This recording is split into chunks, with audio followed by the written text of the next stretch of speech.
सन 1977 में बाहरी सौरमंडल का अध्ययन करने के लिए वॉयेजर 1 स्पेस प्रोब को लॉन्च किया गया था।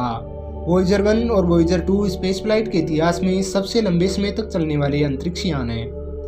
43 साल बाद वॉयेजर 1 अब पृथ्वी से 21 अरब किलोमीटर दूर है और 61,000 किलोमीटर पर आवर की गति से दूर जा रहा है।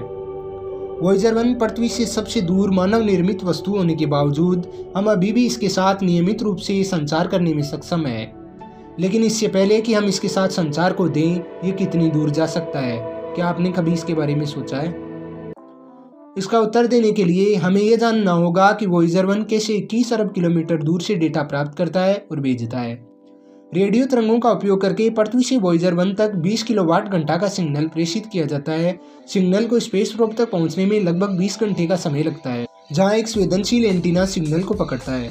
कंपैरिजन के लिए मंगल ग्रह से रोवर्स को पृथ्वी पर संदेश भेजने में केवल 15 मिनट लगते हैं। वॉयेजर 1 20 वाट के सिग्नल का उपयोग करके डेटा को वापस पृथ्वी पर भेजना शुरू करता है, लेकिन जैसे जैसे सिग्नल अंतरिक्ष के माध्यम में यात्रा करता है, इसकी शक्ति कमजोर होती जाती है और जब तक कि यह पृथ्वी पर पहुंचता है, सिग्नल को पकड़ना मुश्किल हो जाता है। वैसे इतनी दूरी की वस्तुओं के साथ संचार करने के लिए वास्तव में इससे कोई फर्क नहीं पड़ता कि सिग्नल कितना मजबूत है, जब तक कि आपके पास एक रिसीवर है जो सिग्नल को पकड़ने के लिए पर्याप्त रूप से संवेदनशील है।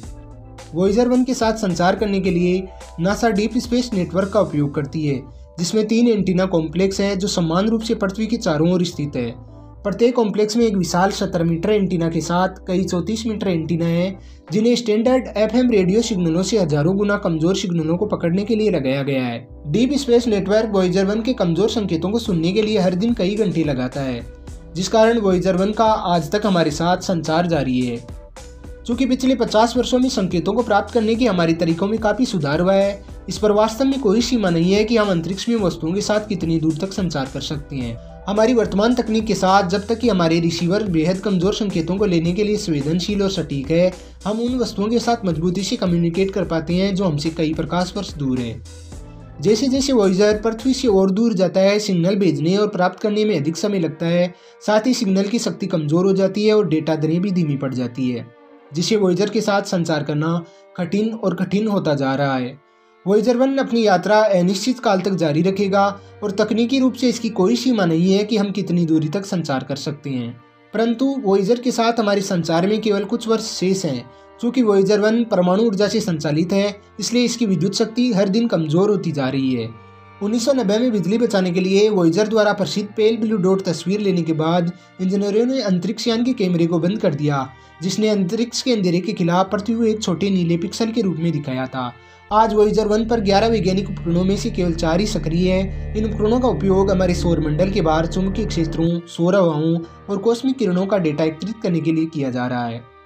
लगभग 5 वर्षों में वॉयेजर 1 पूरी तरह से शक्तिहीन हो जाएगा, फिर ही अपने उपकरणों को चालू नहीं रख पाएगा। वैज्ञानिक स्पेस प्रोब के साथ तब तक संचार जारी रखेंगे और महत्वपूर्ण जानकारी प्राप्त करेंगे जब तक कि यह अंततः अपना अंतिम डेटा नहीं भेजती और चुपचाप अंतरिक्ष में गायब न हो जाती।